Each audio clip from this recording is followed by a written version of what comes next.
Hello and welcome to the Emily Rassam Show. Today I am joined by Klimis, COO of Radiant Mobile, and Paul Fisher, CEO of Radiant Mobile. And they have very interesting backgrounds that have nothing to do with mobile technology, but somehow they have been great business leaders and pivoted like we all do in the entrepreneurial journey. Chris, can you tell us a little bit about your background and what you do? Absolutely. So first of all, it's such an honor privilege to be with you, Emily, and everyone that's listening. My background is in church, all kinds of church. When I really had my relationship with God start, I was asked a question by my dad that defined the next 25 years of my life. And that question was really simple. What would you do if you never got paid for it? And I picked up a Bible and decided ministry is what I wanted to do. So over the last 20 years, I've given my life to serving the body of Christ at large. I love every type of church there is, house church, mega church. I got a master's degree and studied theology. And 21 years later, why that's relevant for this conversation is I was really on a quest the last 5 years for safety. I have 6 children. I really desire for them to be handed a better place. And every single time Paul and I would look at our kids and really think about just the future that the numbers and the statistics of the kind of exposure our kids have to technology and its advances, we didn't feel good about it. And so when I met Paul, we decided, there's something we can practically do about it. And there's some technology that we've helped be a part of pioneering in the U.S. market that's going to happen to help some families in a very practical way. And so I'm a practical person. I wanted to find a practical solution to a spiritual problem. And Paul Fisher and our technology is able to help provide safety for kids and put parental control back into the hands of a parent in a way that's not only all in one place, but it's something that's been, now there's a level of safety that they're going to be provided. Okay, Paul, it's your turn. We want to hear all about you. I don't know if I could beat that. My boy is pretty cool. Chris, I love you so much. Love you, Paul. My background, Yes. I came out of the fashion and modeling industry where I spent the last 35 years. I've been the personal agent of what some would call some of the world's most famous supermodels. The Naomi Campbells and Stephanie Seymours, Monica Bellucci, Jaimin Hanasu, Brooke Burke, Kimberly Simmons, members of the Hilton family, the Getty family, and 150 other, pretty important young people that allowed me to develop and launch there and represent them over the last few decades. So something I'm on one hand very, very proud of. I did some pretty what some would consider pretty cool things with my life and my career. My life story is currently a 10-episode podcast on iHeart. Some journalists from Vanity Fair and New York Times got together to do a deep dive into my life, which was pretty darn humbling. Started in a TV show for the last 4 or 5 years called I Can Make You a Supermodel, where I would go into rehabs, homeless shelters, find young people on the street, and kind of change their lives. 5, 6 weeks later, you'd see them walking for my clients, Prada, Gucci, Calvin Klein, Chanel, et cetera, et cetera. And then I would manage those young people's careers. And then I stopped.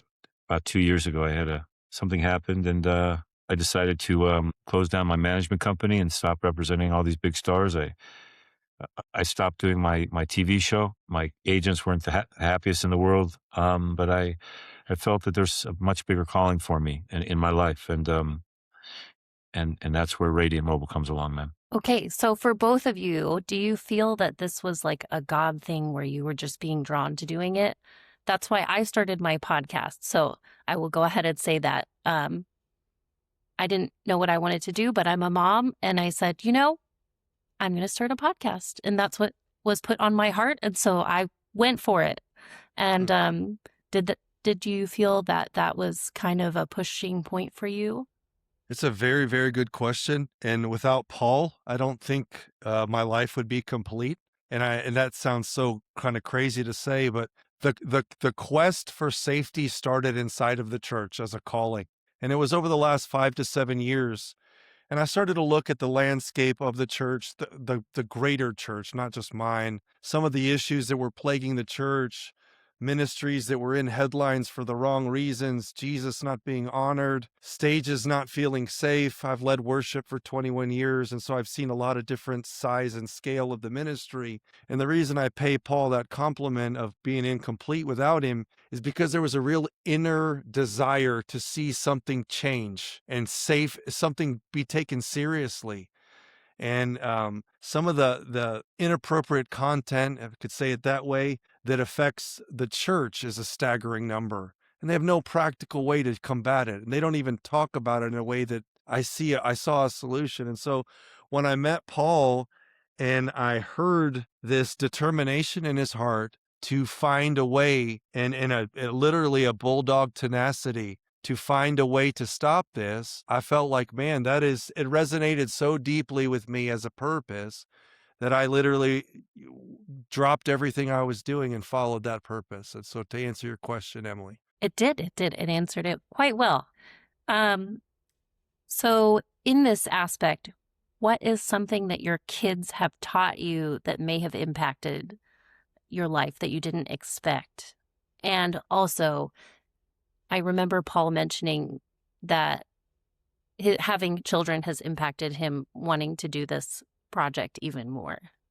Yeah. I have a 2-year-old named Pelea, which means miracle of God. And I have a 5-year-old by the name of Landon. And which Chris has spent a lot of time with me and my family. And, every time I would hand my phone to Landon at the time, which wasn't too often, by the way, I would get scared. I would get nervous because I would understand that there would be a rabbit hole that he could go down that I could not control. He could learn about things from maybe people or shows that I wanted to be able to communicate to him my way. And so that's, I'd probably say that I started this mission. I think God was talking to me one night and I had kept pacing around for about a month. But I just think looking at my son sleeping and watching him sleep one day and crying my eyes out, wanting my son to remember me not as a guy who was a part of the problem, which I think I was for 35 years, over sexualization. Sorry for using that word, ma'am. But being involved in a business that was so 1%, so physical, everything about somebody's looks and physicality. And we were putting out false images. And, I saw depression and suicide and anorexia and dysmorphia and so many different things that I saw from young people who I truly cared about, truly loved. And I watched them going down the wrong path that I thought I was such a big part of, putting them down that wrong path. And then you have your own children, and especially my little girl. And then when you have a little girl and you understand, and then you understand the path that they could go down and the world they're about to enter, and that you may have been an architect of some of that. And that's ego, I guess, but maybe a small part because of the past that I used to play in the industry that I was involved with.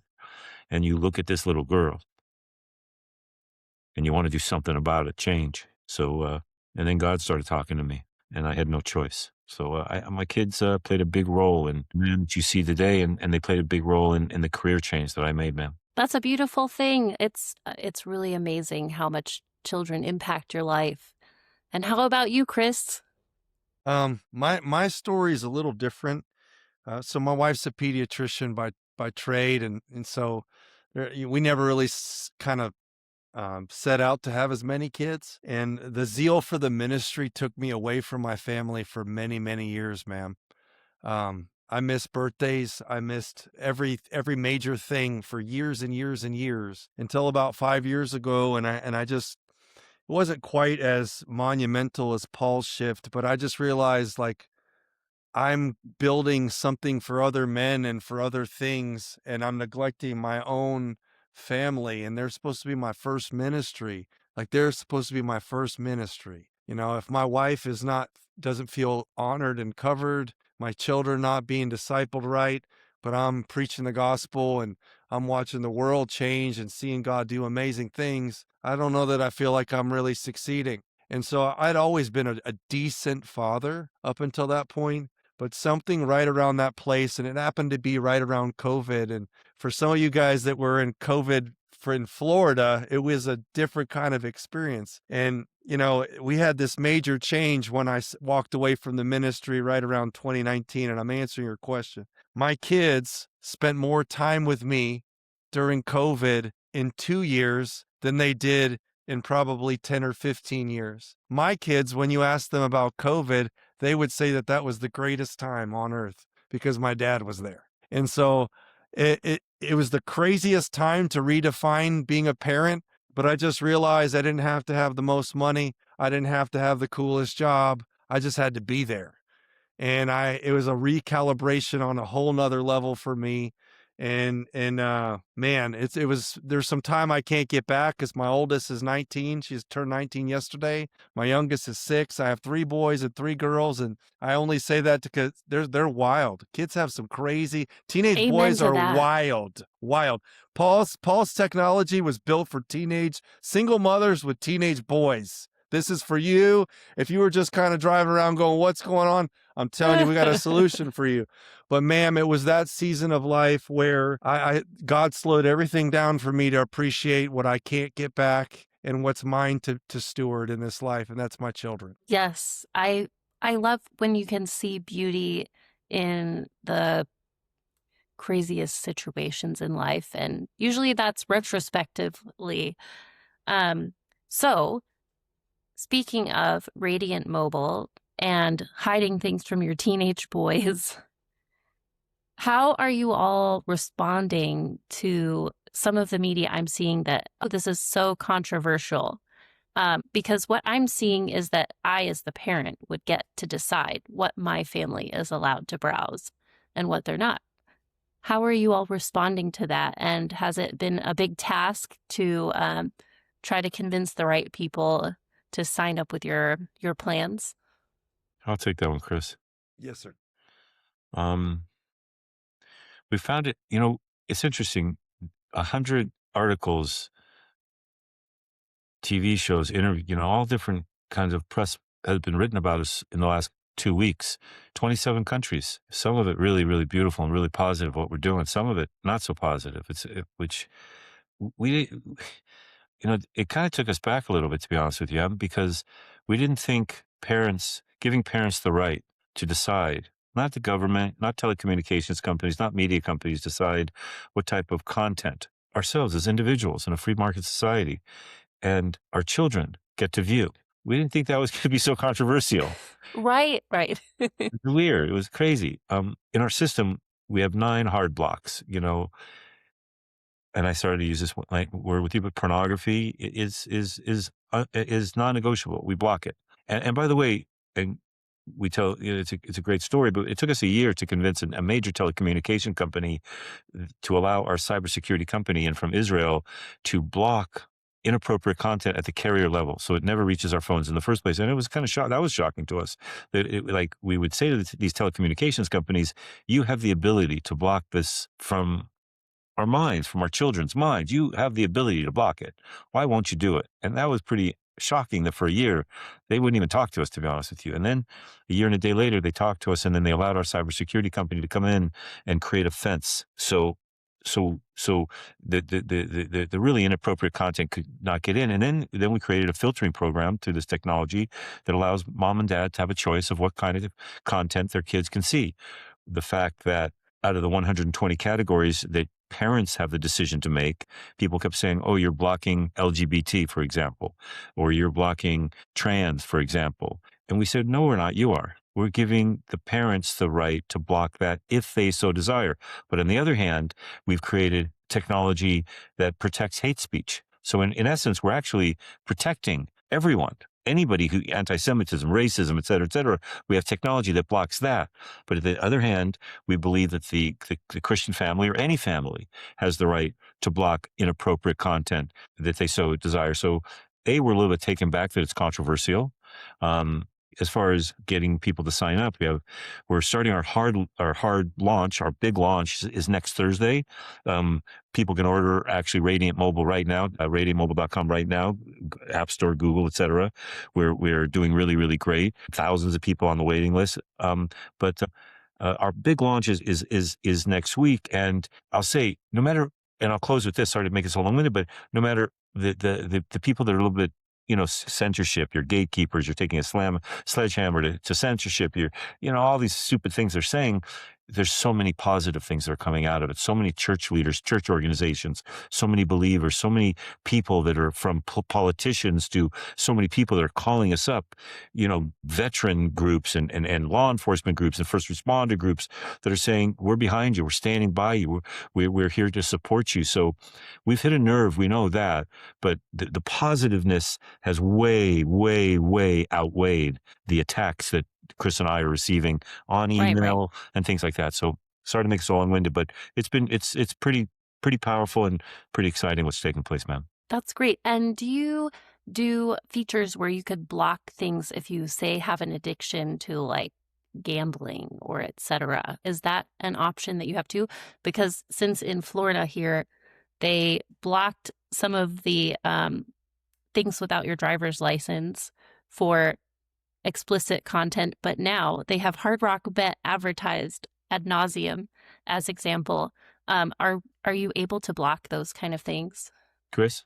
Well, I mean, adult games is a hard block. We also have fantasy football you could block. There's levels of blocking that are on the optional level, but those 9 hard blocks is kind of where we got the most question mark. And we really didn't feel like they aligned not only with our faith, but really focusing people on pornography.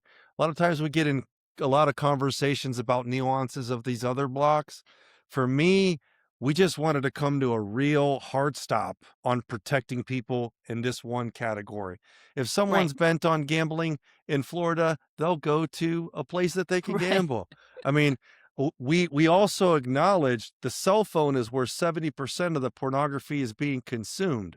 We just want to block it on one spot. If you want to go do stuff on a desktop or you want to go gamble, great. But the reason the stance is that strong is because you're talking about over 60% of kids that are seeing inappropriate content is by accident. Right. You're talking about 12 years old is the median age of exposure to pornography, and as young as 8 because of the access to tablets and devices that we give kids. You're talking about 93% of boys before 18 are going to see this. And the only reason I keep harping on the statistics is because there's no protection. There's protection for kids in a library. There's protections for kids in a school, although 44% of kids are still seeing it in a school. The wild, wild west everywhere else. And so that's where for me, that's been the focus. But also just know, Chrissy, just sorry to interrupt your brother, but yes, we 100% have the ability to block gambling. And I was just wondering because it's a great market position for people struggling with those kind of things. Because it's not in your pocket with you everywhere you go. Well, that's right. And I'll tell you, and Chris brings always up, he's such a great teacher of mine, Chris. And he brings up a great point all the time. He says, if you have a drinking problem, why would you live across the street from a bar? Like, why would you do that? If you have a gambling problem, if we could put a fence around the gambling issue so it just doesn't it's not in your face every day, every hour. We're not maybe the solution. We believe your faith is the solution, but we believe that we're a part of the solution because we have technology that can block gambling. We can keep it away from you. You can't get to it. We can't get to you. And then, you could also say, yeah, but you could go on your desktop or your laptop. Actually, that's not true anymore because in 120 days from now, we're coming out with a product, which is really exciting product called Phone to Home. And we have a device that you can actually hook up to your router at home. And that same cybersecurity that's on your phone is now 360 in your home, meaning your desktop, your laptop, your iPad keeps gambling out, keeps pornography out, keeps everything out of the home, completely creates a safe digital space for every item that you have inside your home from inappropriate content and whatever you deem to be inappropriate content, not just our 9 blocks, but if you think gambling is an issue, turn it off, block it. I like that. That just came to mind because we're in Florida and we have a lot of that in your face right now. And let's see. I just wondered if you would like to speak to how your process worked from start to developing your product. Can you give us a brief overview about that since we like to talk about business here? A gentleman came to me. He was a very big licensing man, a very, very, very important colleague of mine. And he asked me if I'd heard about what Ryan Reynolds did with Mint Mobile, where he made an investment of $1 million and he walked away with $338 million. And because at the time I was managing famous models, T-Mobile, wanted to see if I wanted to do something in the fashion and beauty industry. And I prayed on it for about a month. And then I met a man, and I met a man who kind of changed my life a little bit. And we spent a few hours talking about our faith in the back of a car. I was doing a scene in a silly TV show. My job was to launch his daughter, and we were talking about faith. And it went on for 2 hours. We couldn't get out of the car. And I went home and I couldn't sleep. My wife kept saying, well, please come to bed. You're like, Paul, it's 2:00 in the morning. And I'm like, something's going on. And I went back to this man about 2 weeks later and I said, what if I could do that? What if I could spread the word of Jesus Christ into every corner of the world using a cell phone? What if I told you that I just raised close to $20 million to be able to build mobile plans for T-Mobile, and they want me to do something in the fashion and beauty space, but I don't want to do that, man. I want to build something for the Christian community. And then right after that, I want to do something for our Jewish brothers and sisters. What if I told you I've come across technology that could block, for the first time ever, inappropriate content at the carrier level? And he said, how much do you need? I said, I've already raised close to $20 million. But he insisted and gave us a few more $1 million to do this. And so we went on this journey, Chris and I, to build something safe for his 6 kids, for my 2 children, for your 4 children, ma'am, but for all the children across the United States of America and soon to be all over the world. We set out on this mission to, and a lot of challenges, by the way. Whenever you're trying to bring light to the world, you're trying to do something special to the world, we've realized that there will be roadblocks. There'll be certain challenges. There'll be groups that don't want you to do it. But we did it. We're launching Thursday. It's been a hard road. It's been a powerful road. And so that's where the journey started. And it actually starts on Thursday. We've had a lot of technical issues. We're doing a unicorn. This technology has never been seen by the world before.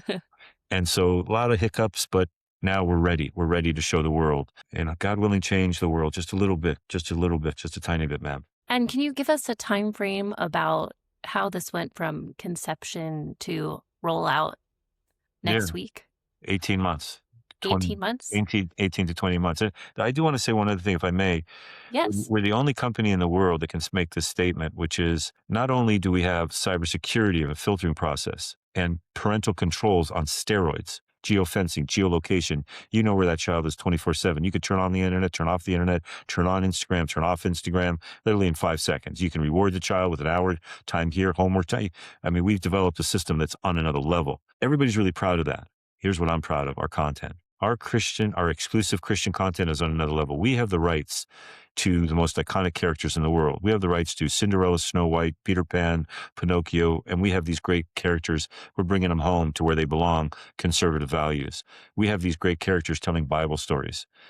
Our content, our Christian exclusive content for the kids and for the teens, and the music that we have, that's all original music, it's on another level. So what we are is a firewall with a streaming platform on the inside of this firewall. And that content is something I'm really proud of. And that took us, because we're a streaming platform, we had to create all of our own content, 20 months, maybe 18 months till Thursday. And Thursday's a big day for us. Next Thursday, July 2nd, a week from tomorrow, radiantmobile.com. That's a big day for us because that's when we show the world who we are. And they think they know who we are now because of all the press that's been written about us. But next Thursday, we're showing them some pretty interesting stuff. Oh, well, isn't it that way? They only hit the highlights. And when the details are sometimes the most important. We're coming out, by the way, with things like Senior Secure for our seniors. We're coming out with technology that's like, never been seen in a cell phone ever before. So we're every month or two, we're going to come out with new technology that once again is built around protection and safety for the family. So it's something we're really humbled by that we're traveling this path, but very, very excited about, ma'am. I like that. And let's see, because you mentioned the old folklore people who are in the cartoons, do either of you know anything about the background of those characters, like Cinderella, from when they were written in Europe?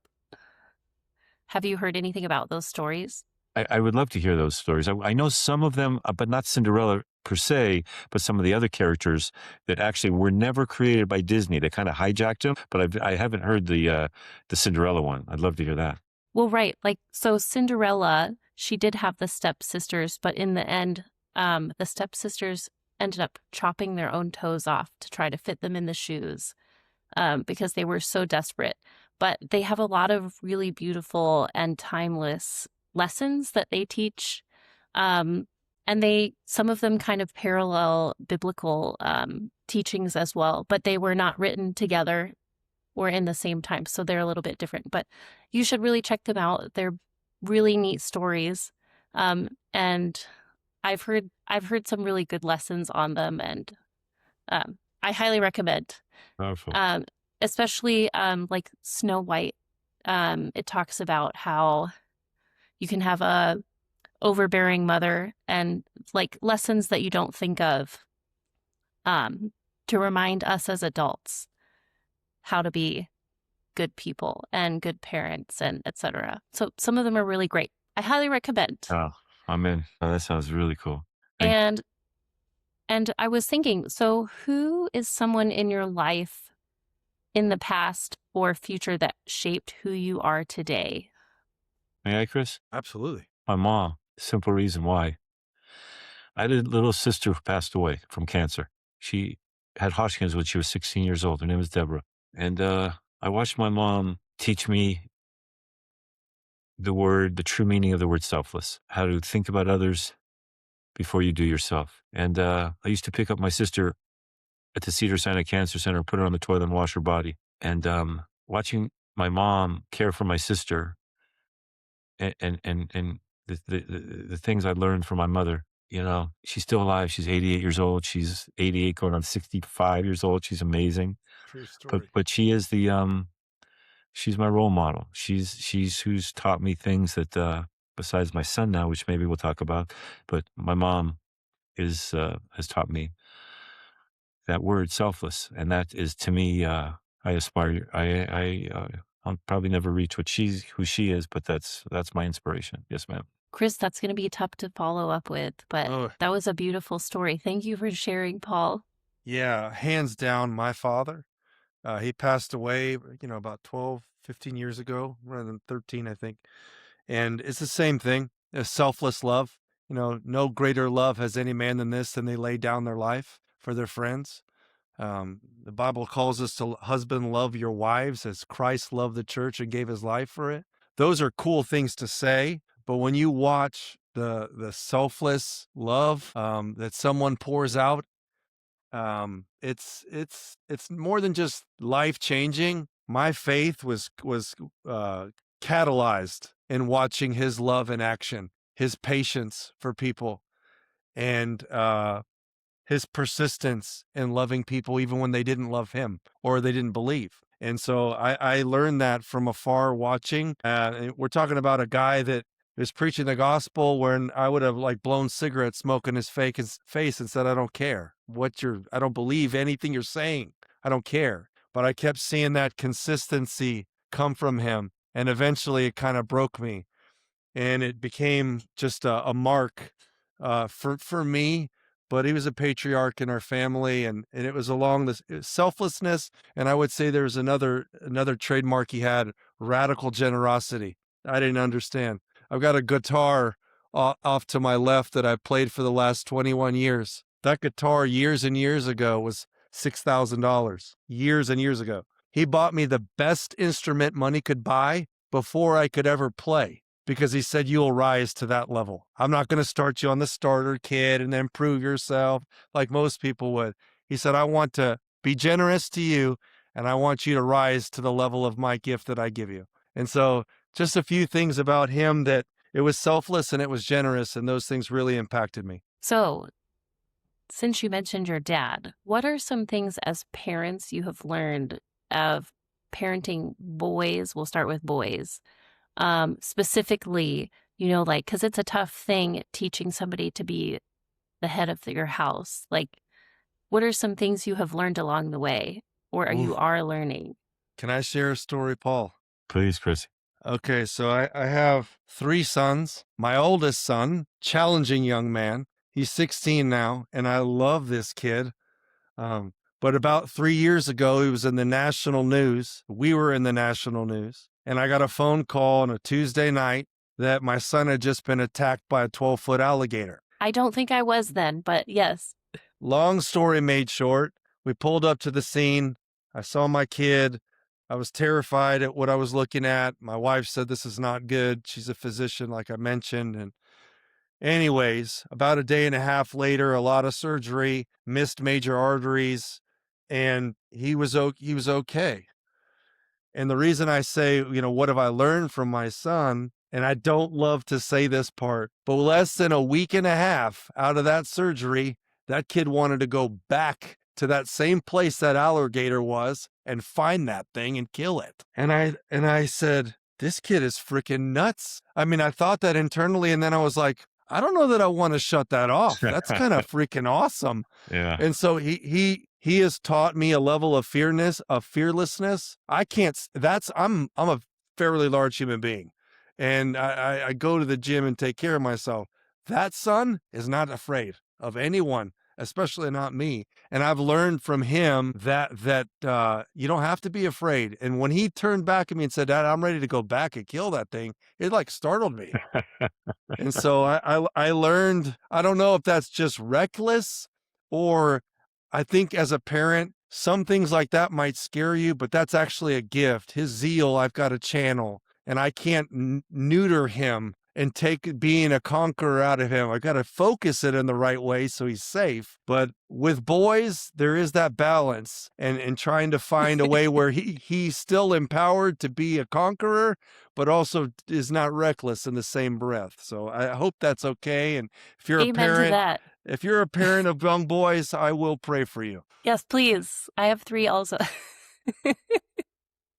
I'll just say one thing. I can't top that story, man. That story is that's remarkable. But I've learned that I'm going to teach my son Landon all kinds of cool things. I'm going to teach him martial arts. I'm going to teach him, spiritual thought process, consciousness.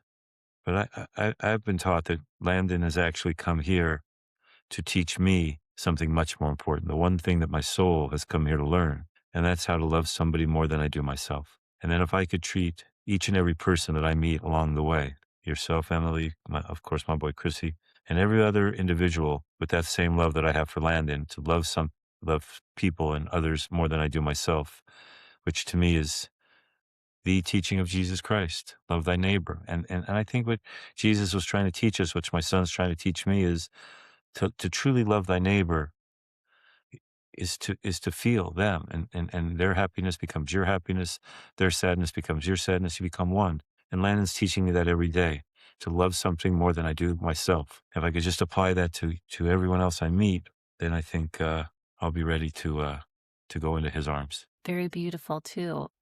I don't know if it was a competition. You two are both doing great. I couldn't choose a winner on that story, and I think they were both very beautiful in different ways. And so one more question before we get towards the end is, how about your daughters? What have they taught you in life? I know my husband said my daughter's going to the nunnery to be Yes, ma'am. Yes, ma'am. Yes, man. No dating man. until they're 47. Absolutely. Oh my God. Can I take this one, Paul?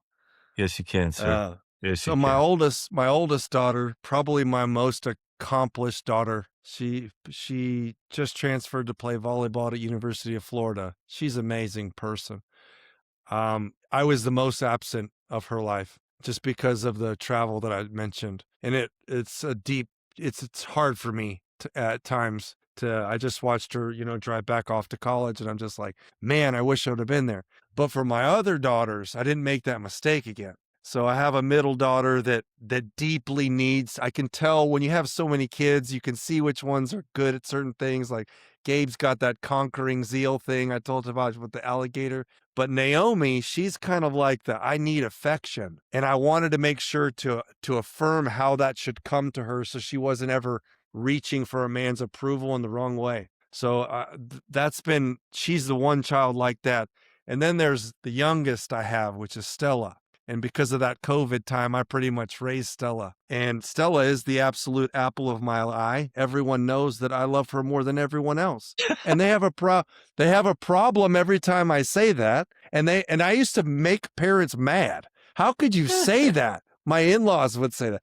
How can you say that? And I thought, like, why do I say that? That sounds kind of ridiculous. And I will say this. The answer that I want you to hear is she's still been at that age. And I hope, Paul, that this is something that continues to happen around you with the kids. Is she would tell you, I love you, Dad, I love you, without ever asking me for anything else. That's why I love her like I do. It's not just her.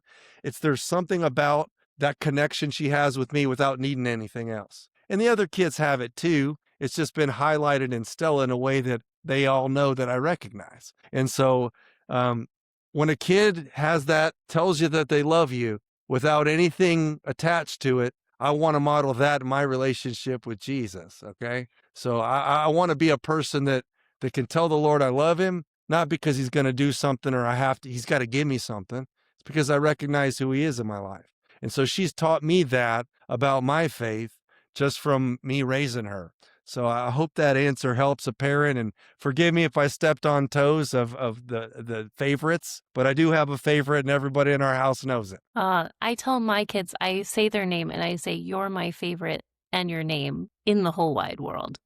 Because I'm the mom, so that's not okay with favorites, but we all know dads do have the...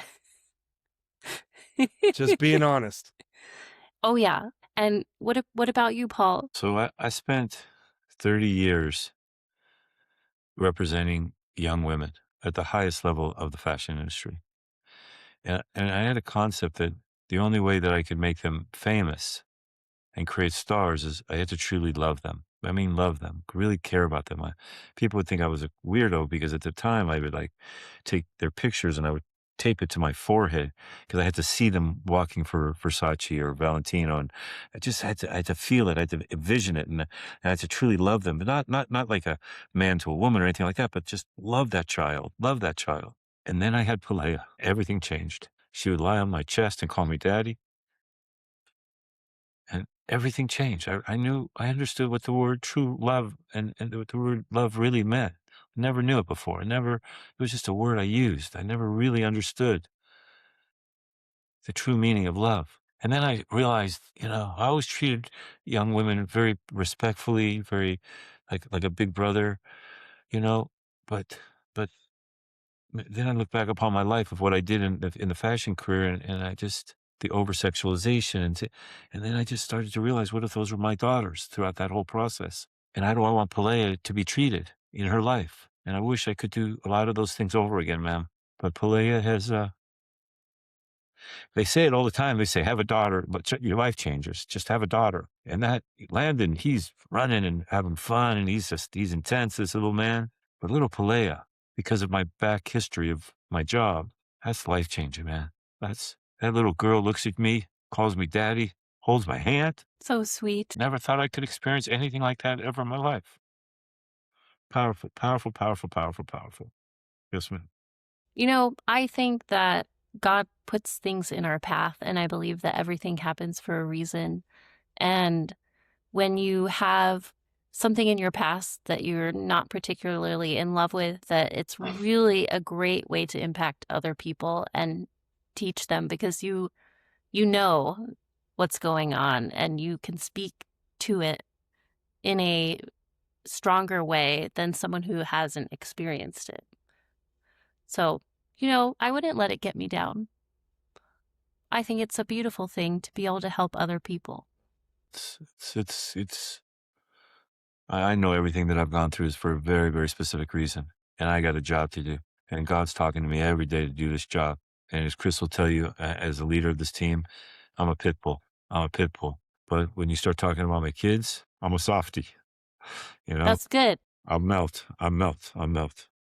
Thank you for sharing with us. Okay, so we're going to get to something more lighthearted now. Thank you. Yes, we kidding. are. I'm just kidding. I like to ask deep questions. They're so much more fun. So I would like to hear from both of you. What is a piece of advice that you would like to share with other parents that is from the heart, that you feel is on your heart that you would like to share?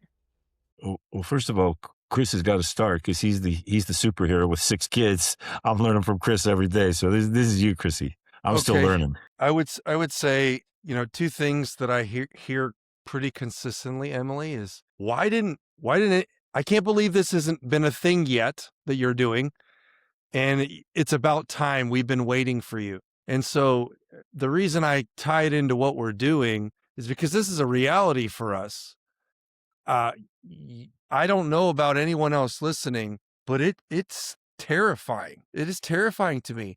Not just some people go towards the end of like the exposure to negative content. I have 6 little athletes, and I mean that on the highest level. They're all over the state of Florida all the time. I have to give a 9-year-old a phone. Well, that's ridiculous. Well, my wife and I can only be in one place at one time. I got my wife I dropped my wife off to go to San Diego for soccer this morning, 3:30 a.m. I'm here with 4 kids by myself. And then you got practices and all the other stuff. And the reason I gave you the real life practical example is because there's actually help here. You don't have to be alone. There is practical support in the same place that you can find it. And then I would say this, it's time. It's time if you're a parent, especially if you're a faith-based parent, if you're a Christian. Enough complaining about what's out there and join a movement of people that are wanting to do something about it. And we have something that we can do about it. At the very least, join our movement and challenge the right to have parents take more responsibility and action in their home for what their kids are exposed to. Yeah. And for me, it's in my belief system, the children have come here to help us change and to help us fix something about ourselves. And recognize that if something triggers you, don't react. It's there to fix you. Pause, never react. And that's so easy to say, so very, very hard to do. That Lanny is teaching me patience. Pele is teaching me so many things. And just when they get, however they get, they maybe test your patience or frustration level. Just don't react. Stay calm. It's there for a specific reason. It's teaching me something that I need to learn from them. It's not them. It's me. And just stay calm. Don't react. Stay calm.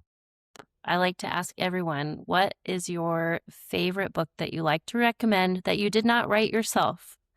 For me, it's the Bible. It's the only book that I actually really read. And I do enjoy commentary. I do enjoy leadership. I love looking at leadership stuff. I'm fascinated with. But if I really had to have a book and I had to have one book to practically read, it would probably be the Bible. If I had to narrow it down further, it'd probably be Psalms or Proverbs. Mine would be, gosh, Chrissy, you are tough to beat, brother. That's beautiful stuff. No. This is who I am. I know. I love you so much. There's a book that is to me something I read to my son every night.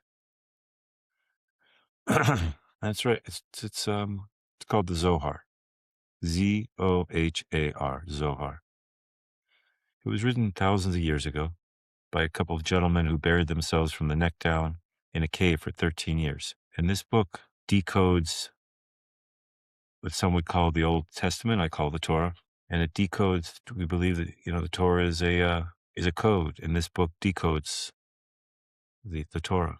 And the teachings in it, in my humble opinion, are profound. And I try to read it every night. I have me and my son read it. It's actually in Aramaic, so we've had to learn Aramaic. I've been studying different wisdoms for about 30 years now, 33 years now. But this book has been a profound instrument to change my consciousness over the last 30 years. And it's a very, very important book in my life. I look forward to looking it up. Okay, and so I would like to thank you, gentlemen, for joining me. Paul and Chris of Radiant Mobile, They're launching next week on Thursday. And do you have anything that you would like to share of where to find more information about Radiant Mobile, etc.? Where would you like to send everyone? www.radiantmobile.com. We can be found in the Apple Store, Google. Download our app. Life-changing. See some incredible content, Christian content. www.radiantmobile.com. That's where you'll find us. Thank you so much for joining me today. It has been quite the pleasure, and I know I have learned a lot of parenting tips from you gentlemen, and I look forward to watching your business grow. I'm a huge fan of business, and that's why I podcast, because I love talking to business owners and people who try things that everyone else thinks are crazy.